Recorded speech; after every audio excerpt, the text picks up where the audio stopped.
రాయలవారి వారసులమైన మీ అందరికీ కూడా నూతన సంవత్సర శుభాకాంక్షలు. నా పేరు ఎద్దుల అనిల్ కుమార్. నేను ఆర్సిఎం స్కూల్ కొరిటిపాడు నందు ప్రధానోపాధ్యాయునిగా పనిచేస్తున్నాను. ఈ నెల 17వ తారీఖున శ్రీ కృష్ణదేవరాయల వారి జన్మదినోత్సవం.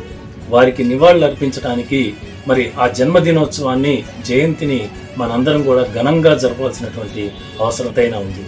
ఎందుకంటే శ్రీ కృష్ణదేవరాయలు భారతదేశంలోనే రత్నాలు రాసులుగా పోసి అమ్మినటువంటి ఘనత చరిత్ర చెబుతా ఉంది. కాబట్టి మరి శ్రీకృష్ణదేవరాయల వారి వారసులమైనటువంటి మనందరం కూడా శ్రీకృష్ణదేవరాయల వారి జయంతిని ఘనంగా జరుపుకోవాల్సినటువంటి బాధ్యత ఉంది. ఈ నెల 18వ తారీఖున శ్రీకృష్ణదేవరాయల వారి జేఎస్సి ఆధ్వర్యంలో విజయవాడలో తలపెట్టినటువంటి సభను జయప్రదం చేద్దాం. ఆ రోజు మన పెద్దలను, సంఘ పెద్దలను మరి అభినందిద్దాం, గౌరవిద్దాం.